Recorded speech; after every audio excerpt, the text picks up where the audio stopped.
Please join with me in standing for our national anthem.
We are so grateful for the Bountiful Philharmonia that is here tonight with us, and we really appreciate that music.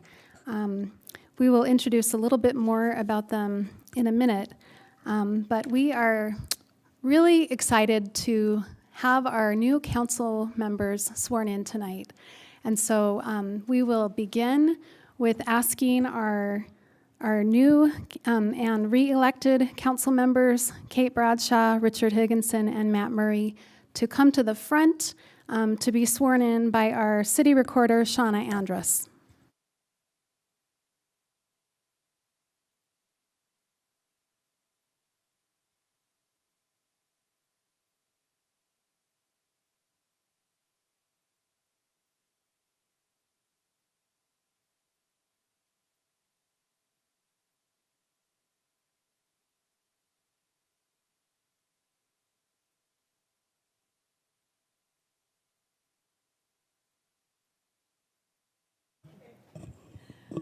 I say your name.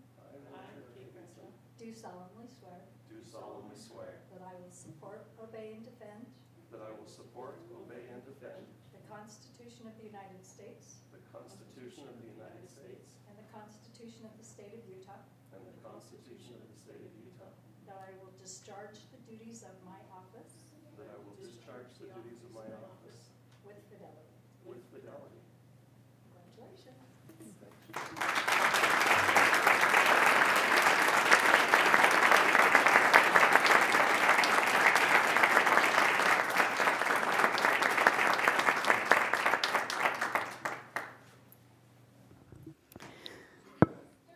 So these council members all didn't want a big deal to be made about their swearing in tonight. And so we are toning it down a bit from what I otherwise would have wanted to do. But I did want to, it's important not only for each of them individually, but it's important with respect to the office, and also to note that the public voted for them. The public supports them and is behind them in this endeavor. And so we'd love to hear from each one of them. We'll start with Councilwoman Kate Bradshaw, and then Councilman Richard Higginson, and then Councilman Matt Murray, each one, whatever you'd like to say. There's no pressure with going first. Last night, I had a late night Recreation District Board meeting, and when I got home and was thinking in bed what I might say today, I thought about what people always ask about serving on a city council, particularly some of my friends up at the state legislature. And whenever I'm asked, what I enjoy about serving on the city council, usually what I tell people is that I love serving on the city council because it's a very intimate level of government, and it ought to be. And that serving in this capacity, it's not for the faint of heart, but it's also not for the cold of heart, and that's basically because city government is all heart. And let me give you 2 recent examples of what I mean when I say that city government is the most intimate level of government. On January 3rd, the mayor and the council all received the same email from a resident, and its title was in all caps, "Annoyed Resident." And this particular resident was letting us know that they had unfortunately received a parking ticket in front of their home for parking overnight on the street in violation of our winter parking ordinance. And they wanted to make sure that we were aware they were annoyed with this action that took place at their home. And I contrast that with, on January 5th, we received another email from a resident, this one singing the praises of our police department and the power department after a snowy car crash took out a power pole in front of their house and thus power to their home and the homes of their neighbors. Yet within a short 2 hours and 18 minutes, the resident wanted us to know the scene was secured and power was completely restored to their home. And that's what I mean when I say that city government is the most intimate level of government, that everything that we work on here at this level is about what touches you directly and often right at your front door. And that makes every action that we take up here deeply personal to our residents and viscerally felt, because it's all about home and that feeling we all have about what makes a place home. When I was first selected in a midterm vacancy to fill the role of a council member who was retiring to take on another position, I didn't know it at the time, but a resident who would become a great friend sent me a letter, an unsolicited letter, with what turned out to be some really profound advice that I have really taken to heart. And the advice was how one might go about structuring their city council service and where to place value in terms of your service. And my background is in working for others that are elected and working on campaigns, and so I thought maybe I had a good grasp of what would be needed. But I read the letter from this resident who had a history of service in our community, and to see what advice they would offer. And they offered the words of Sir Edmund Burke in a letter a speech he gave in 1774, so it was solid old advice. And in it, in this letter that Sir Edmund Burke was giving to the electors of Bristol, England, he talked about that a representative ought to live in the strictest union with their residents, the closest correspondence, and that their wishes and their thoughts ought to have the utmost weight upon the elected official. And to me, that really spoke to the intimacy that I think city government ought to have. But at the end of this letter, he talks about the judgment that you must apply in this intimacy you share with the people with which you serve. And this resident wanted me to be sure that as I began my city council service, I would remember that I owed my fellow residents of Bountiful both my industry and my judgment in order to do my best for you and by you. And I have endeavored to do that and look forward to continuing to give that to all of you in this new 4-year term. My very best efforts in transparent and regular communication, but also my best judgment in stewardship to the city and of our collected resources. And I would be remiss, of course, in starting this new term if I didn't acknowledge that we are all receiving a winter snow alert on every single one of our devices. But I would be remiss if I didn't acknowledge a few of the people in my life that make it possible for me to do this level of service, and of course have helped me carry forward a campaign in which to do it. And the first would be my husband, Michael, who very often picks up the slack at our house while I'm in city meetings. He often will, like he did last night, delay dinner till nearly 10 o'clock so that we can have dinner together and talk about our days. His social calendar is often dictated by my calendar, which means it's dictated by the city, and he's very accommodating of that, and he's very patient when sometimes I take a call or a text about city needs in the middle of something else we are doing. And he's listened probably to more thoughts on missing middle housing, trails master plans, snowplow statistics, and the benefits of a citywide fiber network than he's probably ever really wanted to hear about. And he has proofread many, many, many newsletters so that we could continue to share the news of the city with all of you. And he's been there on the days when the intimacy of this level of government service is sometimes bruising and sometimes personal and sometimes hard. And so I owe him a great debt of thanks for going on this journey with me. I have to thank our dog, Ollie, who sadly we lost in November. But were it not for an inexhaustible, very rambunctious German Shepherd puppy chewing through the seatbelt of my car on a drive from Bountiful to Salt Lake to take advantage of a legal off-leash dog park 10 years ago, I might not have emailed a prior mayor and might not have received a very unsatisfactory answer about the potential of a dog park in Bountiful. If I hadn't received that unsatisfactory reply, I might not have decided to become involved and advocate for change. And so it is thanks to Ollie, who was the catalyst that started this part of my life and journey in city council service. And then I need to thank my siblings.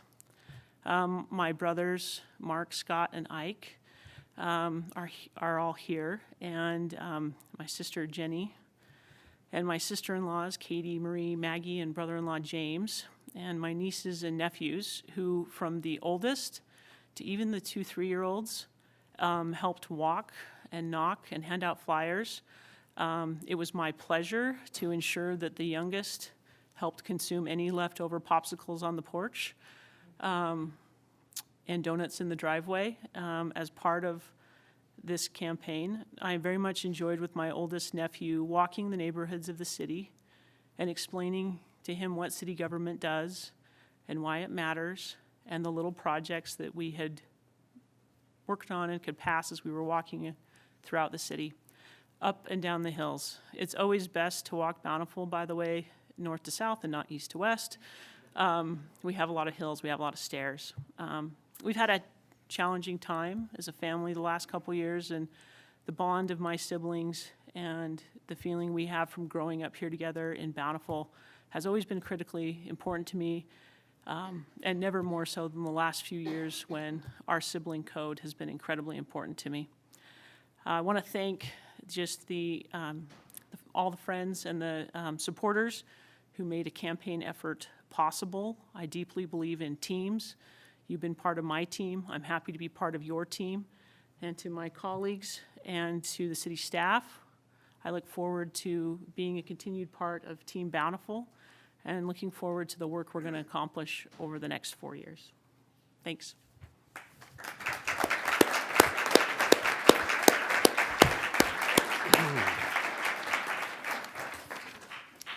I want to thank Kate for taking up all of the time that was allotted to us giving these remarks. Just kidding, Kate. I mean, Councilmember Bradshaw.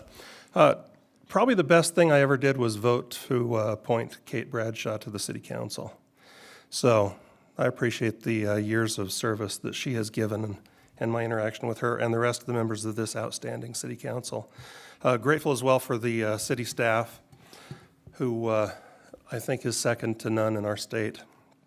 I want to thank also some people who encouraged me to run again when I was determined to not, because as distasteful as unhappy residents' comments can be at times, campaigning is 300 or 400 times worse than dealing with unhappy residents. Dave Irvine's here tonight. Dave was an early person to mention that he thought I should run again. Kenny Knighton as well, Kate Bradshaw, and some other delusional members of Bountiful who thought it would be a good idea for me to run again. The campaign wasn't bad because of the heroic efforts of my dear wife and my family who helped me do the heavy lifting to get that process complete. I want to say that if you are unhappy with the Bountiful ordinance, I was going to mention the same one that Councilmember Bradshaw did. Our winter parking ordinance has caused my family, who is blessed with abundant offspring and very few parking stalls, a lot of grief over the years. And we've had our share of tickets for winter parking around the holidays when everybody's home. And we're always happy to revisit ordinances like that, but I promise you that this council and the city staff doesn't do things unintentionally. So if there's something that's bothering you, probably there's a good reason why that policy is in place. But we always hope you'll reach out to us and tell us what's bothering you and give us an opportunity again to revisit that subject and that ordinance. And, sometimes there can be changes made that can accommodate people better. I'll say again that part of my job is to take your concerns to the city staff and to the council and see what we can do to provide relief.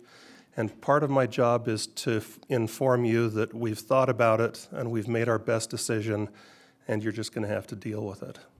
And I hope that I hope that I have a good balance in doing those things. I'm not timid about calling things as I see them, whether it's in favor of residents or whether it's in favor of city staff. I think that I owe you that.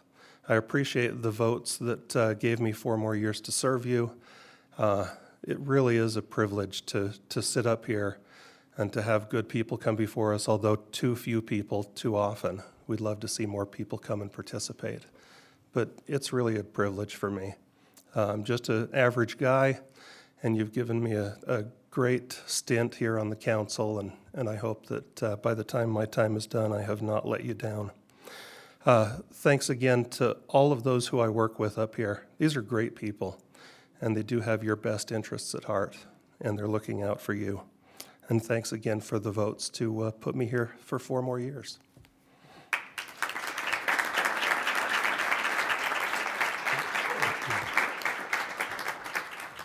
I may have the shortest amount of remarks because I'm humbled and still in shock that I'm now sitting here. It was not a career goal of mine to be in city council, but I am grateful for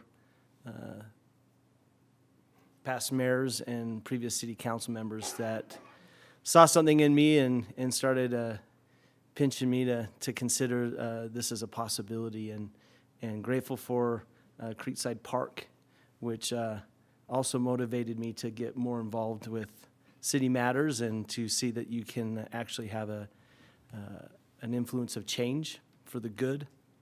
I've always been on the sidelines, just observing what goes on in Bountiful City.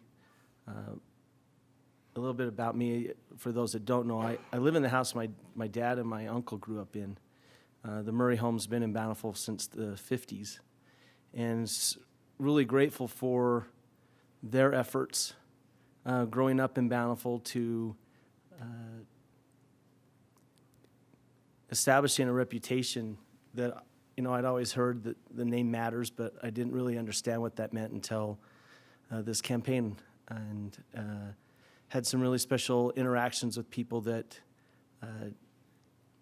linked me to my grandma and grandpa, or to my uncles or my dad, and that was enough for them. And so I hope to continue to carry that name with the integrity that my family has already done. And I'm grateful for my wife and my kids who are patient with this crazy idea that I had to run for city council. I'm grateful for my siblings, my sisters and their husbands, for supporting me, and for my nieces and nephews. I think I was elected because of my youngest niece at Oak Hills, who I think told every teacher and adult she came in contact with that they needed to vote for me. So grateful for that. Grateful for the enthusiasm that service creates for people that want to get involved, and really thoroughly enjoyed getting to meet people, whether our opinions were the same or drastically different. I'm always one to take a little bit more time to understand their story. I've loved the TV show Story Trek, where you learn that everyone has an incredible story of how they got to this point in their life. And a lot of times, if you take the extra time to get to know their story, you start to realize where they're coming from with their opinion or their frustrations. Grateful for the opportunity I had to get to know Councilman Higginson and Councilwoman Bradshaw. I think over the years, watching them on City Council, I had formulated my own opinions as well as probably other residents, and left the campaign a complete fan of who they are as individuals and their timeless, the amount of time that they put into serving the community is a great example to me of what to anticipate I'll be going through here. So also for Jesse and Cecily, I'll get better at calling you councilwoman, councilman, but I've had a great history with them, and working with Jesse on the Trails Committee was incredible experience. Also got me a little bit more involved, and we kind of had always joked about what it'd be like to maybe serve together, and it's a reality now. And then working with Cecily at the high school, we both share a love for the youth of Bountiful City and wanting to make sure everyone has an equal opportunity at succeeding in life, and appreciated that time I had to get to know her there as well. So thankful for this opportunity and an opportunity to get to work with everyone and get to know the staff, and that's all I have.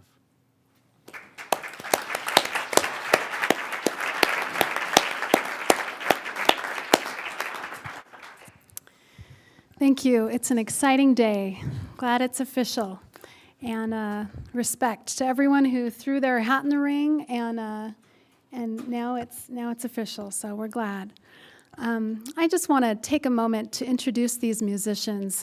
The Bountiful Philharmonia was organized about a year ago by conductor Darren Theriot, and it's a small group of musicians formed. They formed a chamber orchestra to participate in Bountiful Community Interfaith Concert, and then after that, they presented many outstanding concerts for the Bountiful community.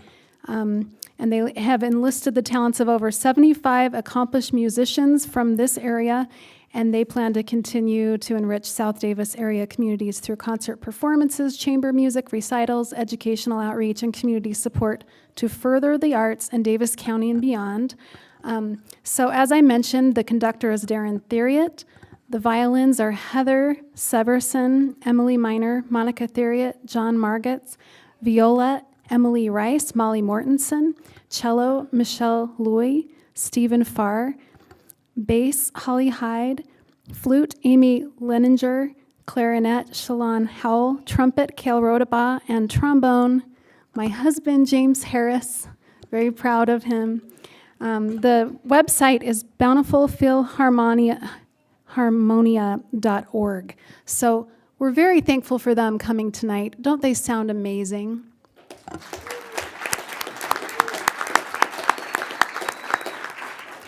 So they have one more piece to play for us, and we will have them do that.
Thank you so much. We really appreciate you being here for our ceremony. This concludes the swearing-in ceremony, and now we will be moving ahead with the city business. And so we will just allow anyone who came for the ceremony a brief minute to be able to leave the room, and then we'll continue with our business. We welcome you all to stay as long as you would like.